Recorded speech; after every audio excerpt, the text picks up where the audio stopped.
Oh, yes, sir. Stay right there. Stay right there. I'll be right back. Hey, welcome everybody to Talking Donkey International and our new television series, Country Wisdom. Let's set the tone for this new series of ours. It's found in Proverbs 4. Let your eyes look directly forward and your gaze be straight before you. Ponder the path of your feet, and then all your ways will be sure. Join us now for Country Wisdom.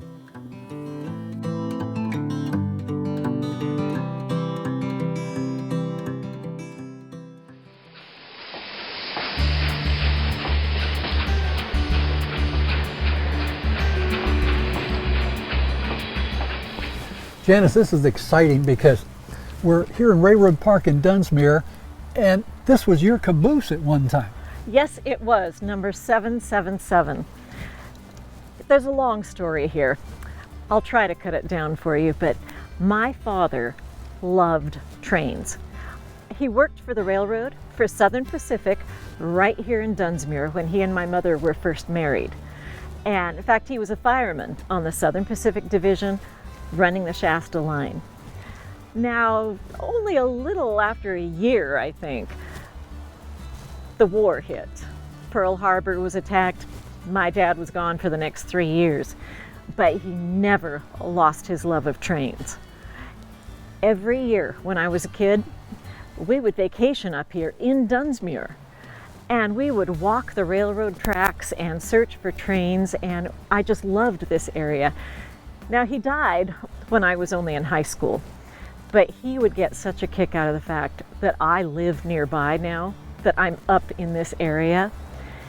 And a little while ago, my brother called me.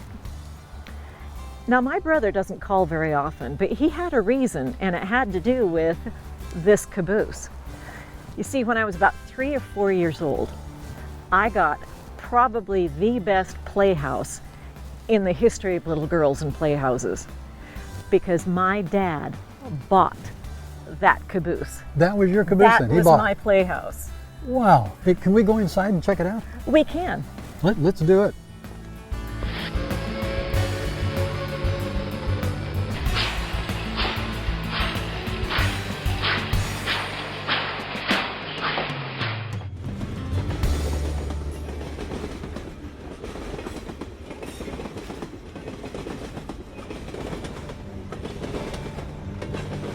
Man, I'm glad to get in out of the rain here. Well, so this was your playhouse. This brings back memories, good memories. You have no idea how many hours I spent in this caboose as a child. It looked a little bit different. I assume there wasn't a big There queen was bed. not a queen bed in the middle. Because in fact, Railroad Park uses this as a rental now for... Yes, it does. People can come and spend the night in a genuine caboose. Tell me what it was when you were a kid. There used to be a couple of bunks that folded up against the wall right there that would come down. And back in the days when this really ran on the Shasta Division, crew members would take their breaks. They could sleep during when they weren't on shift. And there was a little pot-bellied stove. I mean, a beautiful little iron pot-bellied stove that was over in that corner. And up those steps, they're really narrow. There was storage. And you can see how it goes up. Yep. I used to love getting up, sitting on the benches up there, looking out the windows. Because when you're 3 or 4, or 6 or 7 or 8, being up there felt like I was in my own world. Well, you were. I could read, I could look out the window and just daydream. It was a wonderful spot to just look out at life. Now, this thing is as big as somebody's apartments today. You know, so you're a 3-year-old girl, you had it all to yourself. Well, I had to share with my brother and sister. Oh, was that a bad deal? You see, I liked having tea parties, playing with my stuffed animals, and then my brother John would come and say, "All right, Janice, back in the house, my friends and I are taking over," and it would turn into a fort. They would play games where they were sometimes soldiers, sometimes they were cavalry. This caboose has had more lives inside, more imagination. It was just a wonderful place to grow up. Now, I may put you on the spot, but what was the caboose for in the first place on the railroad? Actually, it served a really good function. You know that when you talk about somebody being a caboose, they're the rear end. This was the last car in a train. And that cupola, that area up above, Yep. crewmen would sit up there because from that vantage point, they could look down either side of the train. They were watching for things like sparks from the wheels, any issues going on. They could keep watch from there. There's a lot of trains used to start fires on the tracks. They did indeed. In fact, I told you my dad was a fireman. I honestly don't know if they still have that position on a train. Probably not. But that was his job, and he spent a lot of time in this caboose because this caboose ran on the Shasta Division the same years that my dad worked there. So he knows he had to have been in this. And number 777. Yes, That's pretty yes. interesting too. Now, you might have noticed when we go back outside, I'll refresh your memory. Right now it's bright yellow and it says Erie, Lackawanna, but in her heart she is still Southern Pacific. So they changed the label. They did. Here at the Dunsmuir Railroad Park, they had several Southern Pacific cabooses already. You saw some of them as we drove in. So they spiffed her up and turned her into something else because they didn't have an Erie, Lackawanna caboose. How does it make you feel being back? How many, oh no, I can't ask that little lady, I guess. How many years has it been? But forget I asked that. But how does it make you feel being back in your... It's bittersweet because, as I said, it brings so many memories back. I can remember running up and down those stairs, climbing up into the benches. Out that door in the front was my house, and out this door in the back was my grandmother's house. Just about ideal. But And on your the daddy... other hand, it makes me realize that we've both gotten a little older. Not you, I mean the caboose and me. Thank you.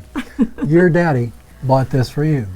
He bought it for, well, as I said, I had to share with Yeah, my sure. brother and sister, but I felt like it was mine. So you had a father that really, really loved you. Yes, he did. And did I tell you why he was able to buy it? No. You'll see the cupola up there. You climb up to get that bird's eye view.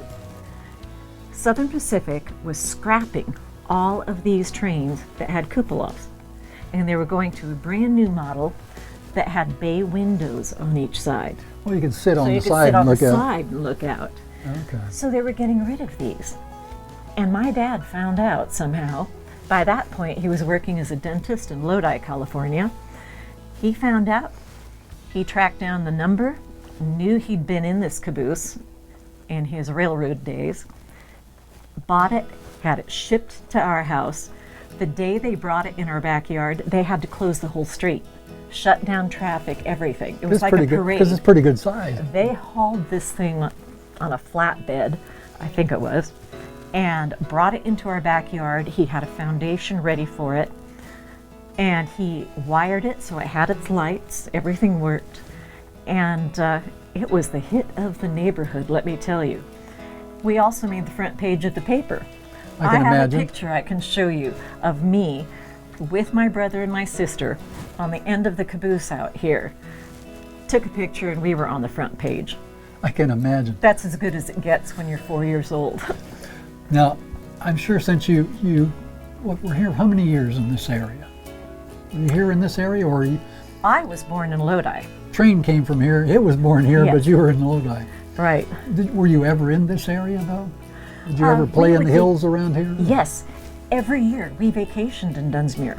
My Okay. dad would bring us up. There's an area called Cantera Loop, and the train comes down one side of the river, makes a loop over a bridge, comes on the other side.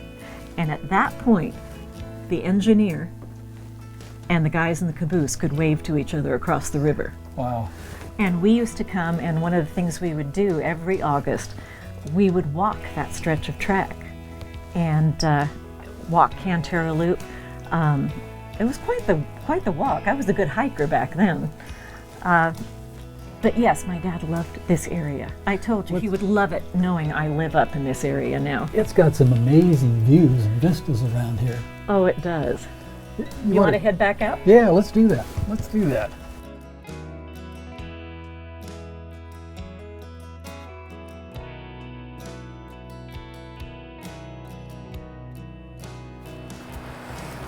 Need to fly fish out there.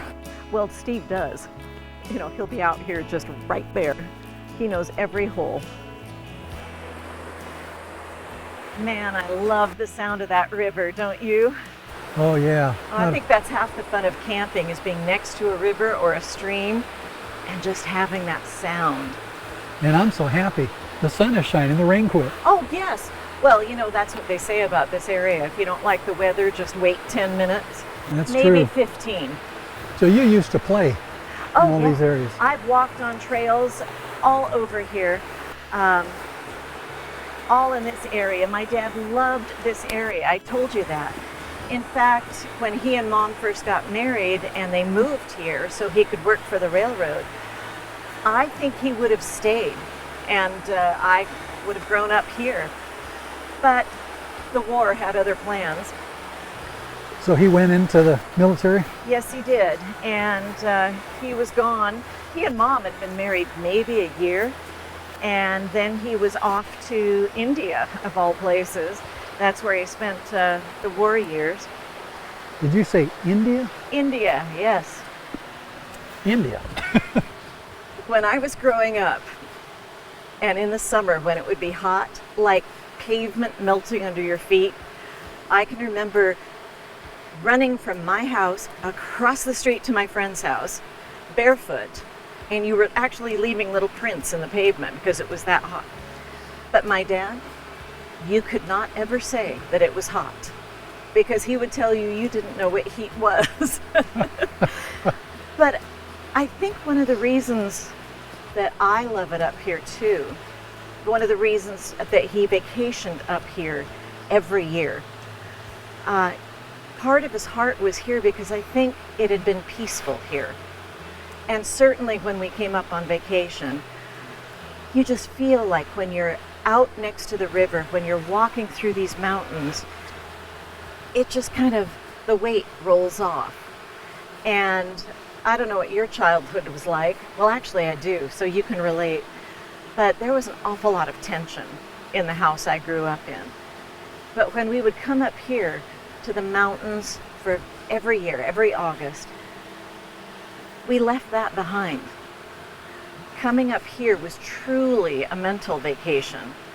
And I think that's why I still love it. Why we get out of the car at a trailhead and I hear the river and I just smile. Just the tension melts yes, away. Yeah. Because those were happy memories, consistently happy memories.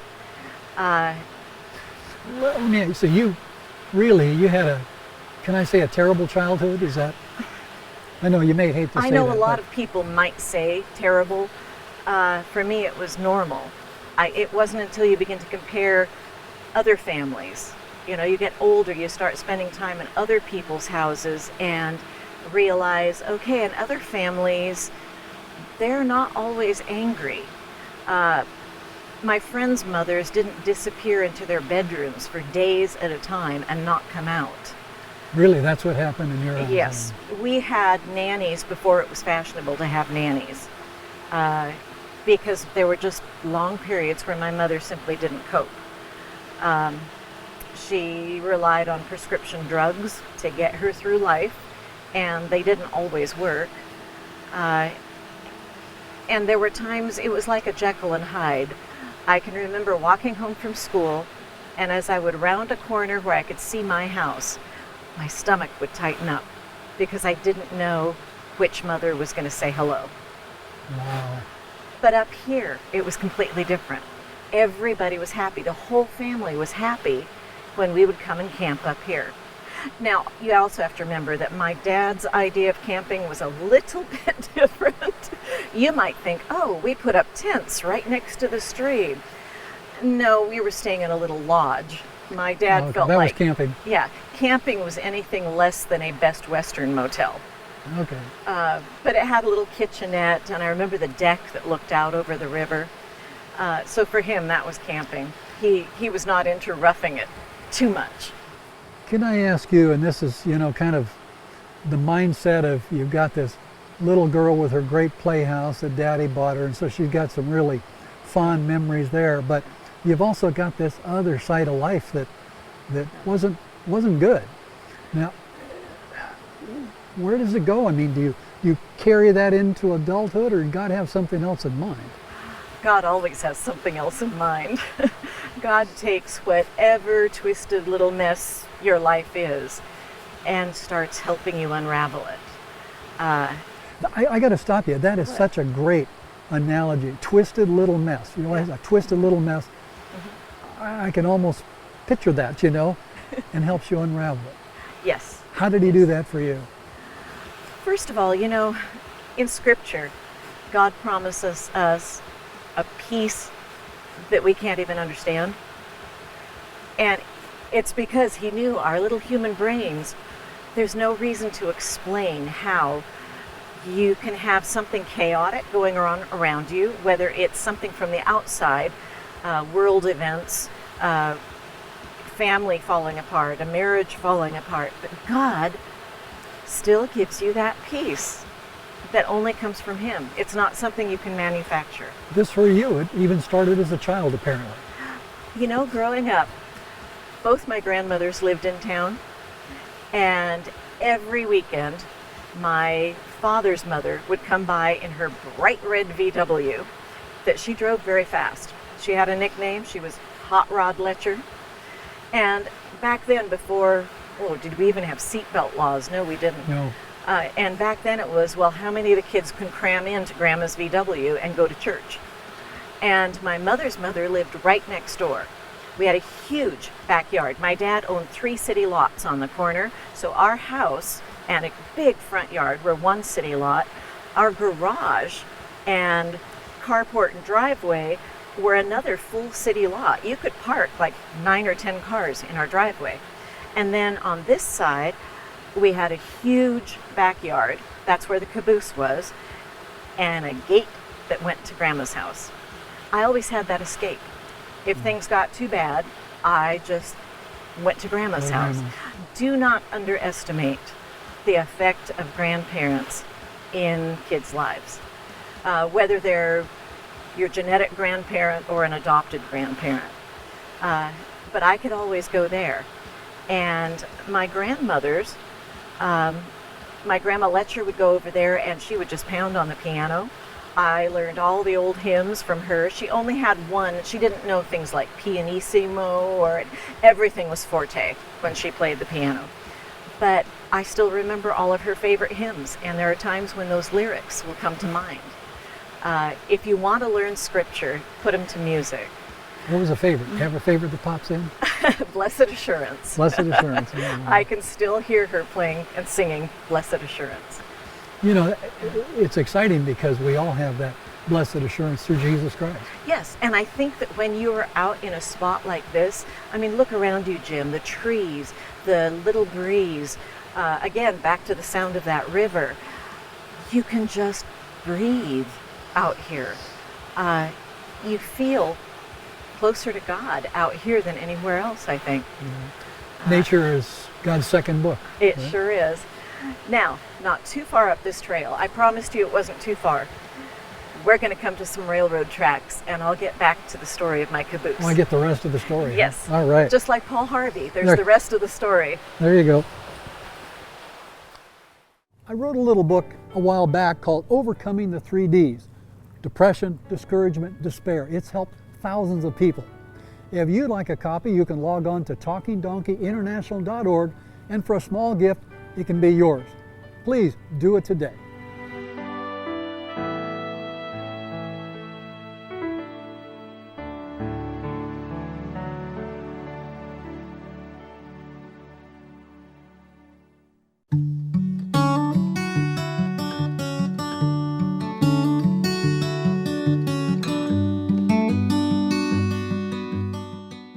So these tracks are where that caboose I showed you started out its life.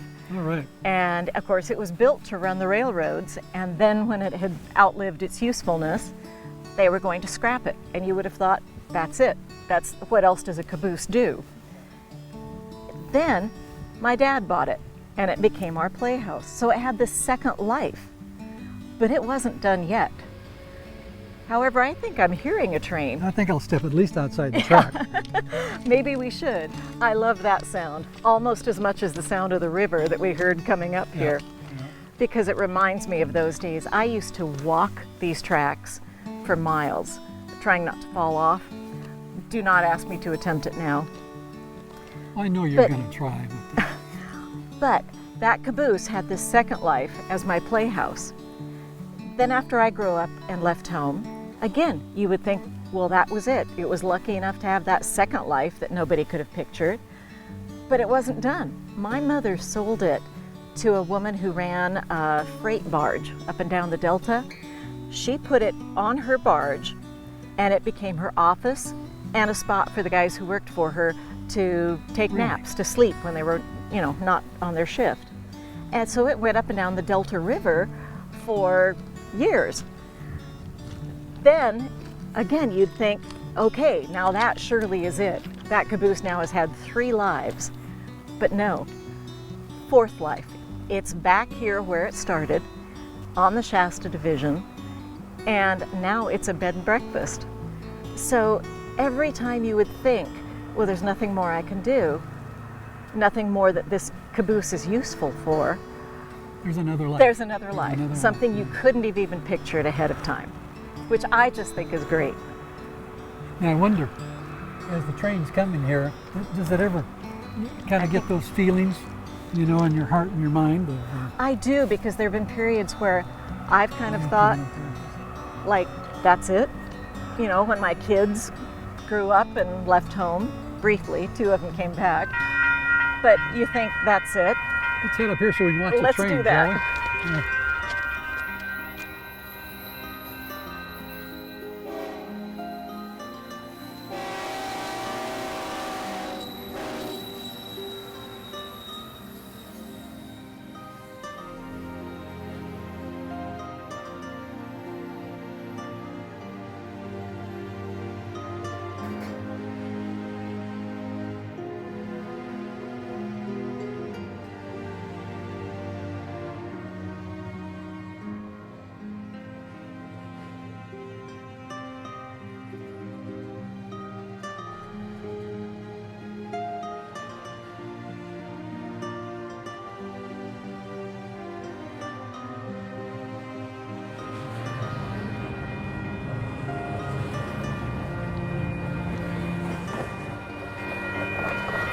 Long trains today. Oh, much longer than they used to be. And they used to put helper engines into the center of the train. But you notice what it doesn't have. It doesn't have a caboose. No caboose anymore. But my caboose, my playhouse, had multiple lives that you just couldn't have predicted. And as I was starting to tell you, when my kids left home, I had this feeling like, well, that's it. I was a mom for so long. What do I do now? So I can kind of relate to that caboose because I'm reaching or have reached a certain age. And maybe it's just women who start to feel this way, or I don't know, maybe it's just me, but I doubt it. I wouldn't tell you if I did. No, you're far too smart to say you've noticed I've aged.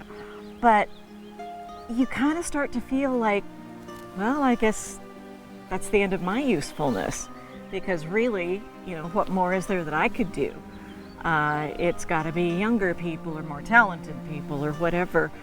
But just like that caboose, had reached the end of its usefulness. But it really hadn't, right? No. That's what's so cool about God. And you found the Lord. And it's just like in the Bible, God always lays out something. And one of the things he laid out is the story of Moses. Moses, you might remember, he was in the Pharaoh's court. Guy really high up. He had everything for 40 years. I mean, he was on a roll. And then all of a sudden, he murdered somebody, kicked out of the kingdom, flees for his life, spends 40 years in the desert as a shepherd, herded sheep. That was it. Never imagined that phase of his life. No, but he began enjoying life. It was kind of kick back now and enjoying life. One day, all of a sudden, he sees a burning bush. He approaches that burning bush, and it's got a voice that comes out and said, "Hey, Moses, you know, Moses, I've got a job for you." And he goes, "Whoa, what kind of job for me?" God is in that burning bush, basically. He begins talking with Moses, and "I've got another job for you, Moses." Moses is 80 years old. "Got a new job for you. I want you to lead an entire nation out of bondage." You know, what would we do? Well, he followed God, and it was such an amazing story. For another 40 years he led. There's always something exciting when you follow God. I even think about Colonel Sanders. I think he started Kentucky Fried Chicken in his 70s. You know, became a multi-millionaire in his 70s.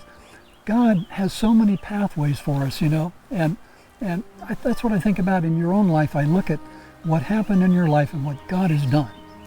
Oh, there are things that I've been able to do that I never could have pictured. Couldn't have imagined that I had the ability to do those things, go on mission trips with you, strap on a tool belt and help build a church or a school.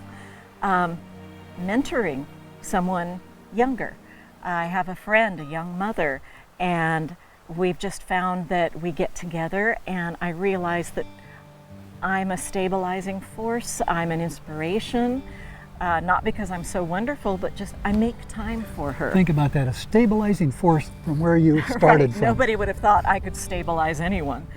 And then here in the last few years, if you had told me a decade ago that I would be asked to come and speak at women's weekends, if that I would be asked to talk to different church congregations, I couldn't have pictured myself as there's someone who wants to hear what I have to say. Those are doors that God opened because I wasn't looking for those doors. But just like my playhouse that had multiple lives, every time I've been about to think, well, that's probably it. You know, that was great. I'm glad I could do that, but I can't think of anything else that I'm good for or would be useful for. God opens another door. You know, God changed Janice's life. He can change yours as well. Maybe you've lost a loved one. Maybe you've lost your job. Everything in life, it seems like it's falling apart, but not so with God. Draw near to God, He'll draw near to you. Scripture says, "Eye hath not seen nor ear heard, neither has entered in the heart of man the things that God has prepared for those that love Him." That's right now. God has an amazing array of things prepared for you. Draw near to God, trust Him, and He will certainly draw near to you.